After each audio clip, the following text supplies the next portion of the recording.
Oui, la team DD est là. Le président Eugène Diomandé est présent. Son maillot, sa chemise est déjà mouillée. Le grand Adam Khalil, il est présent aussi avec sa veste. Oui, on va le mouiller ce soir. Président, tu as été candidat à l'élection de la Fédération ivoirienne face à Jacques Anouma. Cette année, tu aurais pu te présenter à l'élection, surtout que tu connais bien les rouages ivoiriens. Tu as pourtant décidé de soutenir ton jeune frère Didier Drogba. Déjà, je te remercie au nom de tous les Ivoiriens pour cette grandeur d'esprit. Et je voulais savoir pourquoi avoir choisi la Renaissance. Ok, donc merci bien, Copa. Effectivement, c'est vrai que j'étais candidat. J'étais candidat et c'est vrai que, étant de milieu en tant que consultant sportif d'abord et ensuite dirigeant, depuis plus de 20 ans, je connais bien le milieu, mais j'ai décidé de me présenter d'un premier temps par défi. Par défi, parce que j'avoue que je n'étais pas totalement prêt, mais je trouvais anormal de laisser aller seul au créneau des personnalités qui, à mon sens, incarnaient tous les vices et toutes les tares du football ivoirien. Voilà, donc je me suis dit, je ne peux pas laisser faire ça. Bon, j'ai entendu parler de la candidature de Didier, mais elle n'était pas encore définitive. Donc, quand je suis arrivé ici en Côte d'Ivoire, j'ai eu l'occasion de le rencontrer. Nous avons discuté et il m'a convaincu par sa fougue, sa volonté, mais surtout, très, très vite, je lui ai dit, écoute, petit frère, voilà, moi, je suis un peu vieux, je suis un peu fatigué, je n'ai plus la force. Je n'ai plus la force. On a besoin de oui, voilà, je lui ai dit, je connais un certain nombre de choses qui pourraient être utiles, mais toi, tu as la force de tes relations, tu as la force de tes connaissances pratiques du football, et puis tu as la force de ta volonté et tu as la force de tes moyens. Voilà, et donc je pense qu'ensemble, on peut secouer le cocotier et puis faire de telle sorte que le football change ici, que la gestion du football, la politique du football change ici. Et donc, il m'a accueilli à bras ouverts et nous avons commencé donc à collaborer tout de suite. Et puis, je pense que nous allons arriver au bout, à l'aboutissement de nos efforts. Donc, disons que j'ai rallié naturellement le plan de Didier, hein, parce que j'avoue que j'avais quelques contacts avec ses proches quand j'étais en Europe. Je ne l'avais pas vu lui-même et je suis venu, pour tout vous avouer, en réalité, dès le départ, dans l'intention de le soutenir réellement. Parce que avant que je fasse la déclaration, vous savez, les vieux renards qui étaient dans le football ivoirien avaient enfermé Didier dans une nasse, voilà, tendant à faire croire qu'il n'a aucun soutien de président de club. Voilà, donc, voilà, c'est là que j'ai pris mon élan, j'ai bien reculé, j'ai sauté, ça fait boum, et puis bon, Didier, bien sûr, qui était un leader charismatique, tout de suite, ça crée une synergie positive au niveau de l'environnement du football. Et puis bon, on a commencé à travailler, ça a commencé à prendre. Et par la suite, je ne vais pas vous faire dégrainer le chapitre de tout ce qui s'est passé, mais je pense qu'avec l'appoint, la ferveur populaire de la population ivoirienne, avec l'appoint de ses amis que vous êtes, qui avez eu le courage, la fraternité de braver, je veux dire, tous les risques et toutes les menaces pour le soutenir, je pense que nous allons arriver à bon port et qu'avec Didier, nous allons avoir vraiment un vrai commandant au gouvernail du football ivoire. N'oublie pas aussi, évidemment, d'aller s'abonner. Salut. Tu es journaliste et correspondant Canal Sport et France Football. Quand tu échanges avec tes confrères étrangers, est-ce qu'ils comprennent qu'une légende telle que Didier Drogba rencontre des difficultés à se présenter à une simple élection dans son propre pays, alors que les autres le réclament?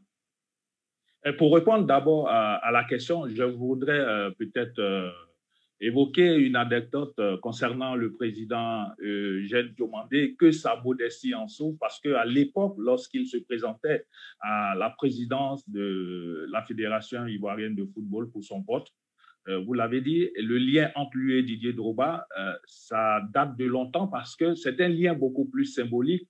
Déjà à l'époque, c'était un footballeur qui était le scrutateur lors du vote pour M. Eugène Diomandé, feu Sékou Bamba de Karamoko. Ça signifie que déjà, il avait un lien avec les footballeurs, il était vraiment dans le milieu, comprendre les réalités du terrain. Et pour continuer, pour dire que le président Eugène, quand même, avec le CW Sport, qui reste la dernière équipe ivoirienne à avoir joué une finale de Coupe d'Afrique de club avec la Coupe de la Confédération en 2014. C'est tout un hommage et toute une expérience au service de l'équipe de Didier Drogba au sein du projet Renaissance. Et pour revenir à votre question concernant cette influence, concernant cette répercussion d'une candidature à controverse pour les adversaires, mais en même temps une candidature qui est bien menée et acceptée dans l'opinion internationale et notamment pour la presse internationale, étant donné que nous sommes au jour et à chaque instant avec eux à comprendre comment est-ce que cette candidature évolue. Il faut dire que Didier, aujourd'hui, c'est une chance pour le football ivoirien. Ça l'a toujours été, c'est une vraie chance au niveau de l'industrialisation de cette activité footballistique, au niveau marketing, au niveau commercial. Et donc, forcément, et même au niveau de la communication, l'image de marque, cette identité de la Côte d'Ivoire. Et donc, il y a une fierté.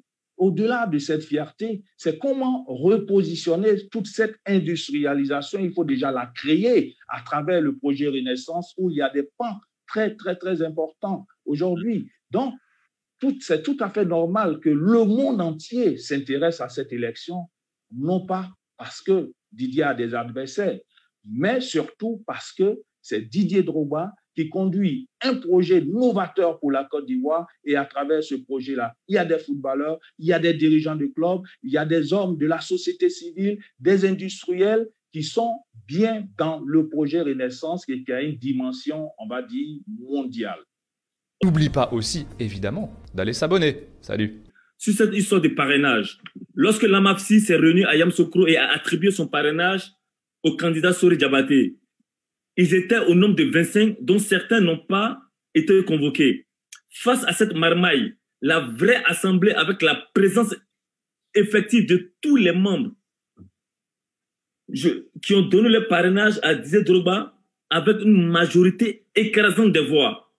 Monsieur Eugène Diomandé, quand on entend dire que le parrainage à Didier n'est pas valide, doit-on en rire ou en pleurer? Oui, effectivement, Kopa, je voudrais d'abord, avant de répondre à ta question, remercier Khalil Adam qui, malgré son jeune âge, avait déjà une bibliothèque ambulante du football, parce qu'il s'est bien souvenu qu'effectivement, à l'époque, mon scrutateur était Sekou Bamba de Karamoko, paix à son âme, qui me rappelle de par sa personnalité à beaucoup d'aspects aussi Didier Drogba lui-même. C'est un garçon qui était courageux, voilà, entreprenant, bien sûr, qui n'avait pas sa langue dans la poche. Donc, maintenant, pour revenir donc, à votre question, mais votre question, là, ça démontre effectivement, Kopa, que vous êtes un observateur averti du football. Parce que je me demande comment des gens qui sont prétendument d'éminents juristes, est-ce qu'ils ont lu les dossiers? La fédération, elle, déjà, sa mauvaise foi, elle est avérée. Elle est avérée parce que l'arbitre en question, qui avait accordé un parrainage qui était totalement illégal et antidaté, en question, cet arbitre était forclos. Il n'avait plus de mandat pour représenter les arbitres. Mais comme il était acquis et à la solde du comité exécutif de la Fédération de football, ils ont essayé de le maintenir en empêchant la tenue d'une assemblée générale parce que ce monsieur avait terminé son mandat. Voilà. Et ce monsieur a donné un mandat antidaté depuis le mois de mars, donc au candidat du comité exécutif, Sori Diabaté. Et comme il s'est rendu compte par la suite quand même qu'il devait consulter quelques pairs, il a organisé un semblant de réunion à Yamoussoukro où il a pu réunir autour de lui que 25 personnes qui lui étaient acquises. Et à l'issue de cette réunion, il a décrété que les arbitres donnaient leur parrainage. Et c'était totalement faux. Il y a eu des protestations ce jour-là. Et donc, les arbitres qui sont des gens organisés, voilà, se sont réunis à Abidjan. Ils ont récolté, ils ont compilé des pétitions. 343 personnes, 343 arbitres ont signé des pétitions. Voilà, ils ont organisé une AG à laquelle ont participé 236 arbitres. C'est-à-dire que le quorum était atteint. Et cette AG a été autorisée par le ministère de l'Intérieur au vu des pièces produites qui démontraient que le mandat de l'arbitre du président précédent était terminé. Voilà, toute chose que la fédération aurait pu observer qu'elle n'a pas faite. Donc, c'est en toute légalité qu'ils sont venus accorder une salle. Ils ont organisé leur réunion. Ils ont d'abord élu leur nouveau président. Et au lieu que ce président désigne un des candidats pour accorder le parrainage, il a permis à toute l'Assemblée de voter. Et il y avait des journalistes qui étaient dans la salle. Ils ont voté devant des urnes transparentes, au vu aussi de tout le monde.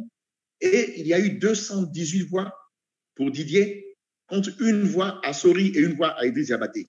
Vous avez vu? Et donc, dans des conditions de transparence, de démocratie, où tous les acteurs sont convoqués régulièrement, vous voyez le score que Didier atteint.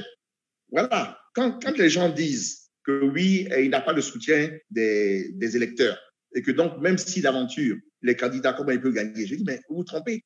C'est parce que justement, il y a toute cette fumisterie, toutes ces ondes qui sont créées autour de l'élection, toutes ces menaces, voilà, toutes ces filouteries qu'on assiste à des, je vais dire, à des parrainages orientés, voilà, obtenus, voilà, par la force, par la menace, par le chantage, voilà. Mais autrement, les adversaires savent très bien aujourd'hui qu'ils ne veulent pas que Didier atteigne le stade des élections. C'est parce que les présidents se sont parlé entre eux. Voilà, ils en ont marre de toute cette situation et ils ont décidé aujourd'hui d'aller vers leur bonheur, vers les portes que leur ouvre Didier. Et donc, ils savent que si Didier arrive aux élections, le scrutin étant secret et en même temps transparent, ils vont essuyer une défaite sévère. Voilà, donc pour répondre à votre question, le parrainage, le seul parrainage qui est légal, est le parrainage que l'AMAFSI, dans son ensemble, par une assemblée générale, a donné au candidat Didier Drogba. Le président qui a signé un parrainage n'était plus président. Voilà, il était forclos depuis longtemps. Il n'était plus président et de plus, ce parrainage n'a pas été acquis à travers une consultation générale des arbitres. Donc, on n'a pas besoin de sortir de l'INDA ou bien de l'école de magistrature pour regarder, pour voir quel est le parrainage légal. Alors, quand les gens disent qu'ils donnent un parrainage à M. Koulibaly Souleymane, voilà, celui qui a accompli le forfait, un autre parrainage, non, je dis, mais attendez, il faut inscrire ou bien quoi? Et en fin de compte, ils arrivent à déterminer que c'est le parrainage de Didier qui est illégal, celui qui a suivi la procédure la plus normale de la loi associative et de la FIFA. Alors, allez-y, comprendre quelque chose. Merci pour... N'oublie pas aussi, évidemment, d'aller s'abonner. Salut. Le jour où l'AFI a décidé d'accorder son parrainage au grand frère Idriss, Didier venait de perdre une amie, une complice, la fille de Nelson Mandela. Et le même jour, c'est le décès du frère de Serge Aurier. D'accord? Sachant qu'il y a vraiment une grosse complicité entre ces personnes. Drogba aussi avait perdu, il n'y avait pas longtemps, Arafat Didier. Comment Didier a vécu ce non-parrainage de l'AFI et particulièrement cette journée? Il faut dire que c'était vraiment un coup de poignard parce que on ne pouvait s'imaginer que des footballeurs, pour ce qui est des notions d'éthique et de morale, pouvaient outrepasser ces valeurs-là pour accorder un parrainage aussi simple que symbolique à un footballeur qui est candidat contre d'autres personnes. Et bien entendu, ces adversaires-là sont du milieu du football, mais il appartenait à l'association des footballeurs ivoiriens, des footballeurs ivoiriens, qui est subventionné et sous la tutelle de la FIFPro et de FIFPro Afrique, de pouvoir encourager pour l'une des rares fois un footballeur de la trempe internationale qui se positionne pour cette élection-là. Et donc, on l'a vécu comme une vraie trahison et cela s'est traduit par des manifestations des footballeurs du championnat, des différentes divisions nationales. En Côte d'Ivoire, ici, on a pu voir des témoignages de certains footballeurs, que ce soit dans les villes de Mans, d'Abengourou, de Korogo, même de Bouaké, un peu partout en Côte d'Ivoire. Et bien plus ailleurs, ça traversait quand même les frontières. On a pu voir des réactions. Par exemple, de Yaya Touré, avec qui tu étais sur la pelouse à la finale de la CAN 2015. Alors, c'était le capitaine victorieux de 2015 qui aujourd'hui se plaint et est frustré au même titre que l'ensemble des footballeurs ivoiriens, que de voir que l'AFI, qui a pour objectif de défendre les intérêts des footballeurs pratiquants, de lâcher quelqu'un qui est une icône du football ivoirien, qui est plus qu'une icône, mais qui est un représentant à tous les étages de la Côte d'Ivoire, à l'extérieur, ne pas bénéficier de ce parrainage. Et donc, c'était comme un coup de... enfin, j'ai encore l'émotion parce que c'est une vraie trahison. C'est une vraie trahison et je pense que tous les footballeurs ivoiriens doivent pouvoir faire cette remise en cause pour revenir à la maison et analyser cette situation pour reprendre en main l'association des footballeurs ivoiriens qui est l'AFI, qui a besoin d'être dirigée par des gens dignes de ce nom. N'oublie pas aussi, évidemment, d'aller s'abonner. Salut. Cette semaine a été riche en actualité et en rebondissements. Après que la FIFA ait demandé la poursuite du processus électoral, la commission, la CI, présidée par son Excellence, M. René Dibi, s'est réunie. Il a été dit qu'il a démissionné, alors qu'aucun courrier de sa part a été envoyé. A été envoyé par M. Sam Etiassé, voilà, secrétaire général, étant absent pour raison de maladie. Au grand étonnement de tous, quelques heures à peine, la FIFA sort un communiqué signé par M. Sam Etiassé et sur lequel il est dit que la candidature de Didier est rejetée. Président Diomandé, est-ce que vous pouvez dire aux Ivoiriens ce qui s'est passé et comment comprendre toutes ces contradictions? Ok, effectivement, le problème est très simple, hein. C'est-à-dire que Didier avait été retenu de manière tout à fait légale au plan juridique lorsqu'il y a eu un premier PV qui a été établi le 8 août, je crois, à l'issue des premières délibérations. Voilà.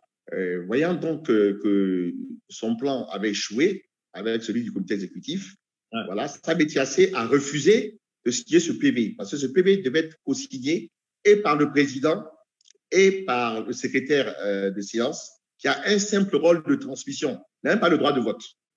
Donc, selon la procédure, il devait co-signer et ensuite signifier au candidat. Voilà les résultats. Et à l'issue de ce premier PV, donc, après les études et analyses des dossiers, les dossiers des 3 candidats avaient été retenus. Voilà, avaient été retenus. Voilà. Et donc, Sam Etiassé a fait obstruction. Il n'a pas signé ce document. Il n'a pas non plus signifié au candidat et il s'est permis, en dehors du processus électoral, d'adresser un courrier à son soi-disant patron, qui n'est pas membre de la commission électorale, mais qui était le président de la fédération défunte du football, comité exécutif qui n'existait plus, voilà, pour lui demander effectivement la conduite à suivre. Voilà dans quoi on est. On est dans l'illégalité totale. Et quand ces messieurs-là viennent dire que eux, ils ne veulent pas tordre le cou au droit, ils racontent n'importe quoi. Alors donc, ils ont fait obstruction.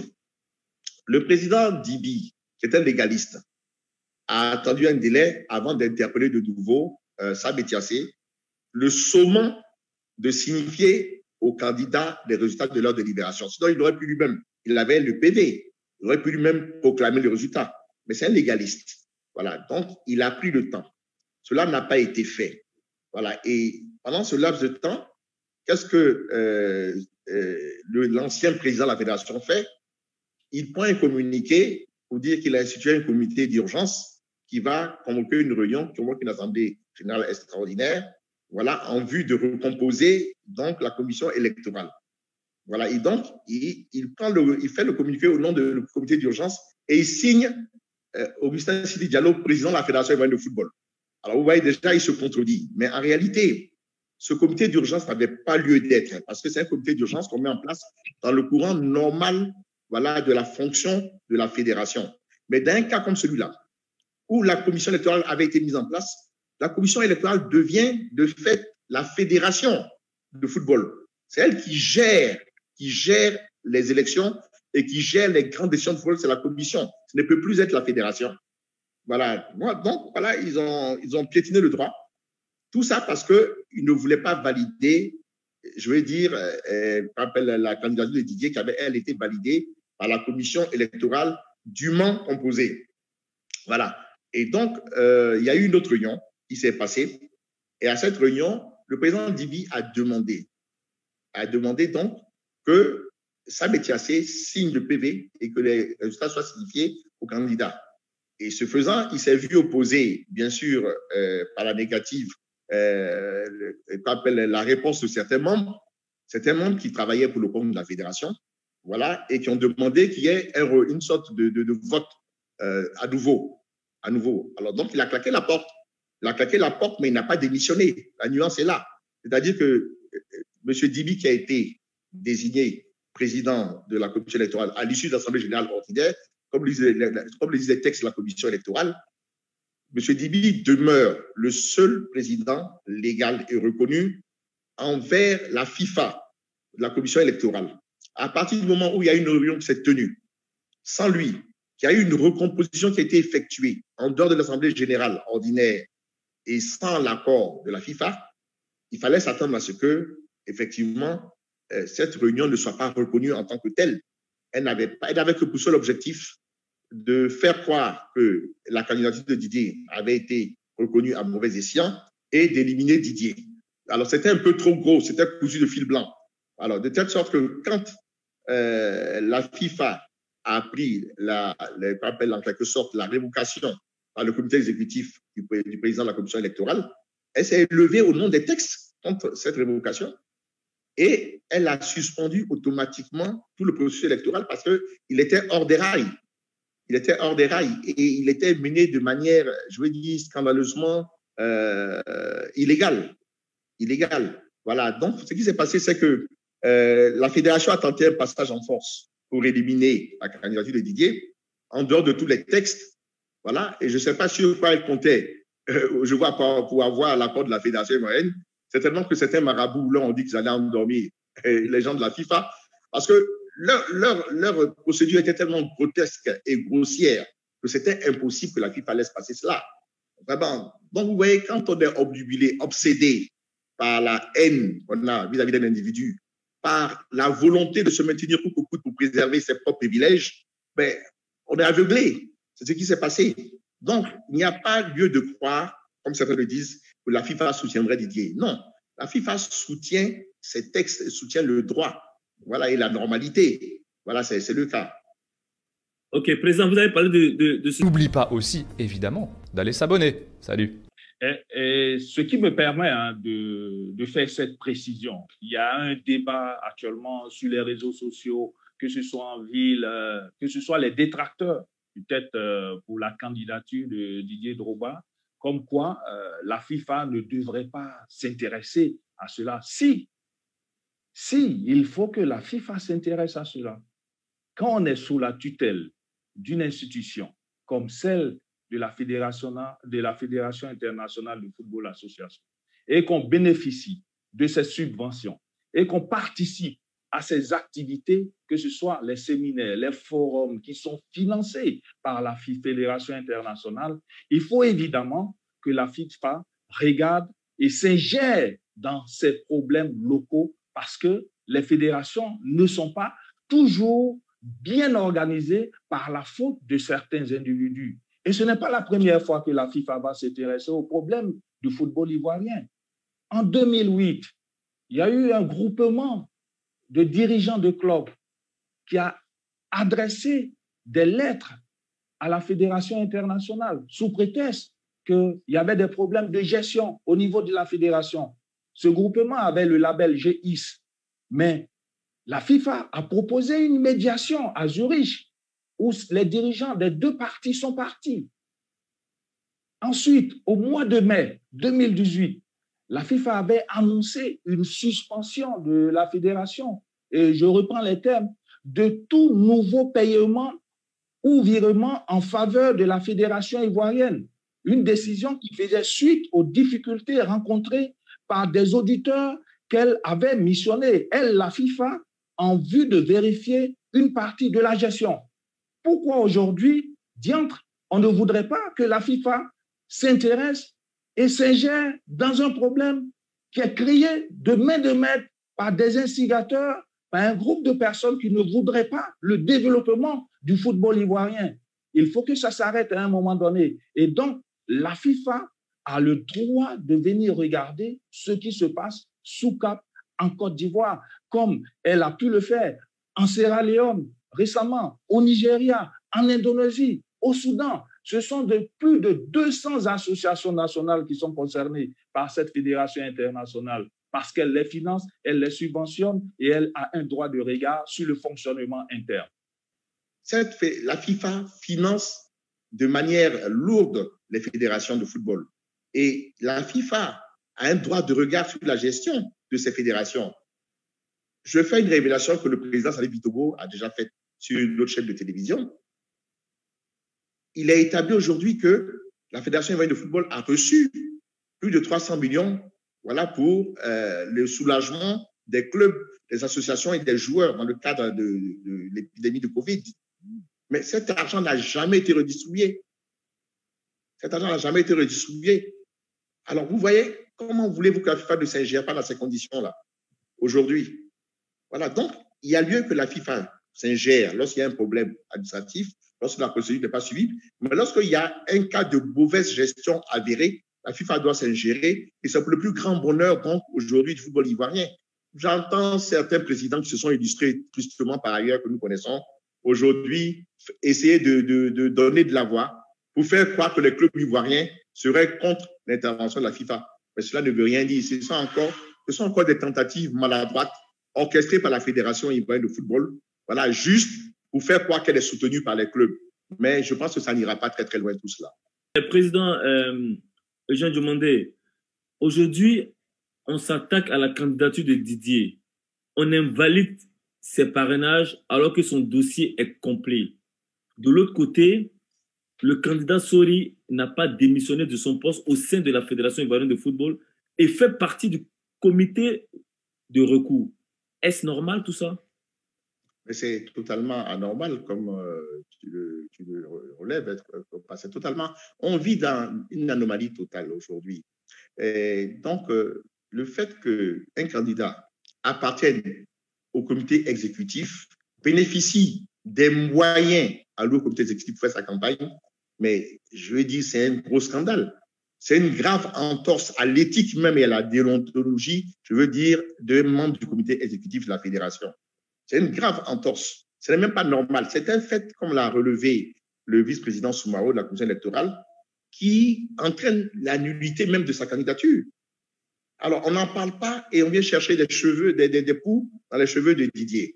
Alors, je veux dire que vraiment, il y a tellement d'anomalies dans cette histoire. Si on prend tous les parrainages qui ont été obtenus sur les groupements d'intérêt aujourd'hui, mais ils sont presque tous illégaux. On n'a fait que discuter du problème des arbitres, parce que justement, les arbitres, de manière tout à fait légale, en suivant la procédure, ont accordé leur parrainage à Didier. Donc, c'est le seul groupement d'intérêt aujourd'hui qu'on a indexé. Mais je puis vous assurer aujourd'hui que tous les parrainages de groupements d'intérêt ont été acquis de manière illégale. Et nous en avons les preuves. Voilà. Donc, si nous devons reprendre cette compétition à zéro, je veux dire, reprendre l'étude des dossiers, l'analyse des dossiers à zéro, il y a d'autres, ce sont les autres candidats qui vont en pâtir. Nous savons, par exemple, que pour ce qui est du vote des médecins, le vote s'est effectué de manière tout à fait illégale. Ça, inbox, par message, boîte. Ça n'a même pas été dépouillé en présence des votants. Et c'est le président, le président des médecins sportifs qui a été donné son parrainage aussi en catimini au même candidat, Sohit Diabaté. Nous savons comment ça s'est passé au niveau de la FI déjà. Vous avez vu, concernant Didier, les pressions qu'il y a eu. Voilà, les pressions qu'il y a eu, les chantages, comment vous dire ça, la corruption, voilà, qui a été établie.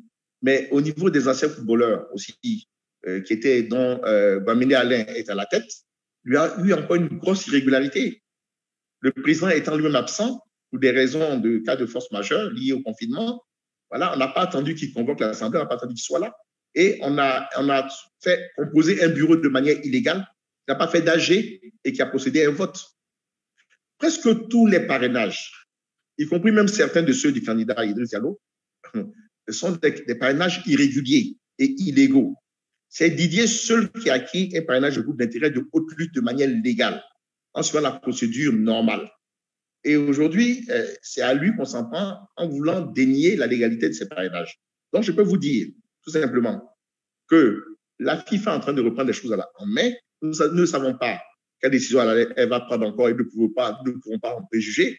Mais rassurez-vous, quel que soit le cas de figure, c'est-à-dire en ce qui concerne la réorganisation de ces élections, Didier est bien placé pour remporter la palme parce qu'il a toujours travaillé de manière propre et honnête concernant ces élections en essayant de convaincre les différents électeurs à travers son programme de la Renaissance. Là où les autres voilà, ont agi à coup de corruption, à coup de chantage, à coup de pression, dans le même pas entrée, il y a certains candidats qui ont fait jouer des pressions politiques. Et voilà, pour avoir des clubs, voilà, des parrainages de clubs, de groupes d'intérêt. Voilà, nous sommes mis en dehors de tout cela. Voilà, et donc nous demandons simplement à compétir et pouvoir présenter notre programme aux électeurs et pouvoir faire bénéficier des connaissances, des relations de Didier, donc aux clubs, aux associations ivoiriennes. N'oublie pas aussi, évidemment, d'aller s'abonner. Salut. Je parle de Didier, à l'écarter, à le déstabiliser. Didier a toujours maintenu le cap. Vous qui êtes à ses côtés, comment Didier a vécu tous ces rebondissements? Très sereinement et calmement. Vous le connaissez également pour avoir été son coéquipier. C'est un compétiteur, c'est un combattant. Et ça, moi, j'ai eu à côtoyer Didier Drogba comme bon nombre de footballeurs ivoiriens, notamment depuis les années 2004-2005, avec cette montée en force de cette génération exceptionnelle que vous avez pu représenter. C'est un compétiteur. Imaginez la frustration qu'il a pu endurer à la veille de la Coupe du Monde 2010, alors que vous étiez au Japon. Il s'est blessé. On l'a blessé sur le terrain, au cubitus. Il s'est relevé avec des interdictions des médecins, mais il a voulu participer au nom de la Côte d'Ivoire et pour tous les fils ivoiriens à cette première Coupe du Monde en Afrique, pour donner cette image de vaillant guerrier d'Ivoiriens à la face du monde. Imaginez ensuite la frustration qu'il a pu endurer en 2008, alors qu'on lui a arraché son ballon d'or, qui devait être organisé au Ghana finalement, amené au Togo, à Lomé. Imaginez toutes ces frustrations. On va dire, il y a eu des pénaltys ratés, ainsi de suite. Mais il est revenu dans le jeu avec une forte mentalité. Et je peux vous rassurer que ce Didier Drogba, footballeur que vous avez connu, a grandi, a mûri et est devenu un vrai responsable à plus de 40 ans et qui veut prendre le destin du football ivoirien en main parce qu'il en a les qualités, il a le potentiel. Certains se sont permis de dire qu'il n'a pas l'expérience. Ils ont du mal faire la différence entre quelqu'un qui a de l'expérience et quelqu'un qui a du potentiel. Amadou Ampateba disait que le savoir est une chose, l'écriture en est une autre. L'écriture est certes la transcription graphique du savoir, mais elle n'est pas le savoir. Et nous pensons qu'aujourd'hui, que ce soit toi-même, Kopa, Yaya Touré, qui conduit la campagne de Didier Drogba lui-même, Faye Emers, Sam Abou Dominique, cette génération qui a remporté la CAN 92, on l'oublie souvent, mais elle est à côté de Didier Drogba également. Didier Otokoré, Marc Zoro, ce sont des combattants qui veulent imposer leur marque, qui prennent leurs responsabilités, qui veulent faire vivre à tous les Ivoiriens comment est-ce qu'ils ont appris le football professionnel et moderne. Pourquoi pas leur tendre la perche, leur donner cette chance-là? Pourquoi pas venir avec eux, s'associer pour pouvoir vivre et refaire revivre le football ivoirien? Okay. Et donc, Didier est un combattant et il ne s'arrêtera pas là. La FIF n'est pas une fin en soi. Il s'agit d'imposer le projet Renaissance pour le développement du football ivoirien. Et ça, c'est pour une longue et très longue durée. Merci beaucoup. N'oublie pas aussi, évidemment, d'aller s'abonner. Salut. Pour que tout le monde comprenne maintenant que la FIFA a stoppé le processus électoral et demande des documents à la FIFA. Que risque la FIFA actuelle et le football ivoirien? Bon, disons que la FIFA actuelle risque ce qu'elle mérite, c'est-à-dire une suspension pure et simple, voilà, de son mandat. Et je pense qu'on doit y arriver parce que cette fédération a commis de nombreuses bourdes. Tout à l'heure, Khalid nous a parlé déjà des problèmes qu'il y avait eu avec le groupement de clubs qui s'appelait le GX et tout ça. La FIFA avait fait preuve en ce temps-là de charité à son égard et n'a pas réagi de manière ferme. Mais je pense que cette fois-ci, la FIFA est très irritée. Elle est très irritée par le fait que le courrier qu'elle a adressé à la fédération était un courrier qui était très, très clair, voilà, plein de clarté, où elle donnait des recommandations fermes quant à la procédure à suivre pour arriver au bout du processus électoral. Et ces recommandations de la FIFA ont été foulées du pied, voilà, par la Fédération ivoirienne de football. Elle a essayé de ruser encore, parce qu'il était clair dans le texte que la FIFA demandait que les choses soient reprises là où elles s'étaient arrêtées. C'est-à-dire, après la validation des candidatures, il fallait obtenir la signature du secrétaire général et signifier aux candidats les résultats. La FIFA a fait interpréter par ses envoyés qui étaient dans la commission, dans cette pseudo-commission électorale, comme quoi il fallait y avoir un nouveau vote. Voilà, il fallait y ait un nouveau vote. Vote, bien sûr, tout à fait orienté dans le sens de l'élimination de Didier. Et là, comme par enchantement, le secrétaire général qui souffrait de Covid s'est amené à 23 heures pour consigner le PV sanctionnant l'élimination de Didier. Alors, vous voyez, ce type de comédie pantalonex grossière ne peut pas échapper à la FIFA. Voilà, c'est à cause de ça qu'elle a répondu par un courrier très ferme suspendant le processus électoral, demandant la production de documents. Voilà, c'est une marque de manque de confiance à l'égard de cette fédération qui s'amuse, voilà, qui fait de la plaisanterie de mauvais goût à son égard. Voilà, et déjà dans le courrier de la FIFA, nous voyons clairement que la FIFA sera sanctionnée. Donc, que la FIFA soit sanctionnée avec tous ces individus qui ont fait tant de mal au football ivoirien depuis 2 ou 3 décennies, ce n'est pas grave. Mais vous posez la question qui nous intéresse tous, que risque le football ivoirien aujourd'hui? Ben, écoutez, le football ivoirien risque d'être mis sous administration provisoire. Sous administration provisoire, c'est-à-dire qu'on peut suspendre les élections pour un certain temps. La FIFA peut désigner un administrateur provisoire ou bien un comité provisoire qui aura son président. Voilà, et le président va être quelqu'un du monde sportif. Voilà, quelqu'un du monde sportif qui va être désigné donc par la FIFA et sera entouré d'acteurs du sport ivoirien. Voilà, donc ce ne sera pas une élection, ce sera un comité qui va sans doute diriger le football ivoirien, peut-être pour un minimum de 6 mois. De 6 mois, mais cette période peut aller jusqu'à 2 ans. Quand nous savons aujourd'hui que notre pays est engagé, a obtenu l'organisation de la CAN 2023 ou 2024, selon maintenant ce qui se passe avec la pandémie, c'est extrêmement grave. C'est extrêmement grave parce qu'il n'est même pas exclu que nous puissions perdre l'organisation de la CAN à cause des enfantillages, à cause du fait que certains individus mettent au devant de tous leurs intérêts personnels au-dessus de l'intérêt de l'État. Mais tout cela aussi, c'est peut-être la faute de l'État, parce que l'État fait preuve de laxisme. On laisse depuis longtemps faire ces individus, malgré les détournements que nous constatons, malgré les abus, les excès. Donc aujourd'hui, c'est toute la Côte d'Ivoire qui risque de payer les pots cassés. Donc aujourd'hui, nous avons vraiment de quoi être inquiets.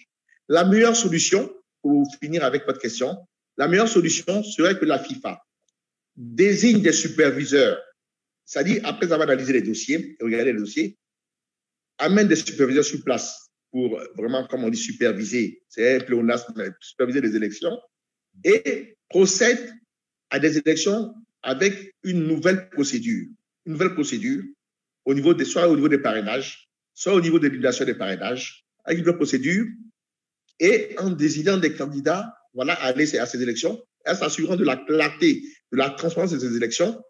Cela peut se faire très, très vite, je pense. Et donc, dans ce cadre-là, si la FIFA décide d'amener des superviseurs pour les élections, elle va élaguer les textes, parce que les textes du code électoral même sont des textes qui sont très, très peu clairs, qui sont ambigus. Quand vous voyez l'article qui parle des parrainages, vous voyez que justement, il y a eu des problèmes, on parle de double parrainage, mais c'est de multi-parrainage. Mais tout ça, c'est parce que les textes ne sont pas clairs. Les textes ne sont pas suffisamment clairs.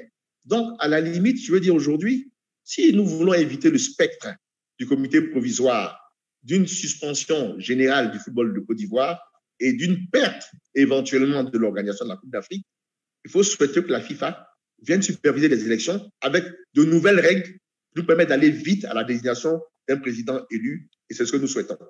Président, est-ce dit la date du 5 septembre est compromise? Moi, à mon avis, oui, elle est même, à mon avis, irrémédiable. Parce que quand vous dites qu'elle est compromise, c'est vraiment un euphémisme. À mon avis, elle est irrémédiablement annulée. Il est impossible que les élections se tiennent le 7 septembre dans ces conditions-là. C'est impossible. Okay. Les choses Je pense qu'au plus tôt, ça se tiendra aux environs de fin septembre. D'accord. Merci pour l'éclairage. N'oublie pas aussi, évidemment, d'aller s'abonner. Salut. Il reste dans son silence, ne s'exprime pas dans les médias. On assiste également à une grande campagne de dénigrement contre sa personne par des journalistes. Toi qui es dans le milieu, est-ce à dire que ces journalistes jouent le jeu des ennemis du football? Il faut d'abord préciser la notion de journaliste qui est très, très, très, très importante du point de vue le respect de l'éthique et de la déontologie de notre profession. Je dis bien notre profession parce que le journaliste doit vivre de son art, de son activité et ne doit pas se lier de manière subjecte avec une certaine forme de corruption. Malheureusement, le constat qu'on fait depuis un bon moment, j'ai du mal à définir un certain nombre de personnes s'ils respectent les règles de la profession, parce que pour moi, ils ne sont plus journalistes depuis un bon moment. Peut-être qu'ils vont revenir en respectant les règles de déontologie, parce que ce sont purement des propagandistes et même des criminels de la plume qui décident de verser dans la gadoue sans preuve et avec une certaine forme de conviction qu'ils sont allés chercher ailleurs pour dire non, non, ce n'est pas cela le journaliste. Et les journalistes ivoiriens que nous avons connus, le président Eugène Diomandé est là, feu son père Joseph Diomandé, Lévi Nyamké, ce sont des exemples. Et plus proche de nous, on a les Ouattara-Ego, les François Kokou, et pourquoi pas citer Rachid Sankwasi, Ricardo Zama, mon ami et frère Choualio Diomandé, à travers lesquels nous avons des vérités par rapport à cette gestion du football ivoirien. Et donc, pour revenir à votre question, je pense que certaines personnes, certains mercenaires qui sont venus dans la profession vont en ressortir comme ils sont revenus et les vrais journalistes vont rester à analyser, à aider les candidats qui veulent développer le football ivoirien parce que la Côte d'Ivoire en a besoin et je pense et je le redis, Didier Drogba est aujourd'hui le candidat qui fait l'unanimité, surtout pour les dirigeants de clubs, pour les supporters, pour les journalistes sportifs, pour toute la Côte d'Ivoire entière, parce que nous avons besoin de cette industrialisation effective de notre football. Il y a eu des relents dans les années 90 avec l'arrivée de Roger Wodien.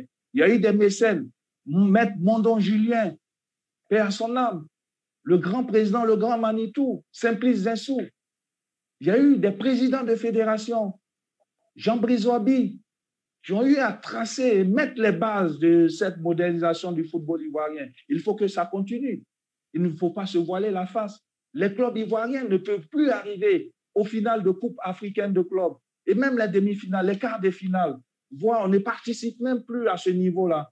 L'équipe nationale, depuis 2015, il ne faut pas se voiler la face. Nous ne sommes pas allés à la dernière Coupe du Monde. C'est un échec patent. Il faut évidemment analyser tout cela. Et c'est le rôle des journalistes sportifs d'être crédibles, objectifs et parler de développement du football ivoirien. Voici pourquoi je les invite à revisiter le projet Renaissance du football ivoirien. Et n'oubliez pas, les amis, d'aller jeter un coup d'œil aux autres contenus et n'oubliez pas aussi, évidemment, d'aller s'abonner. Salut!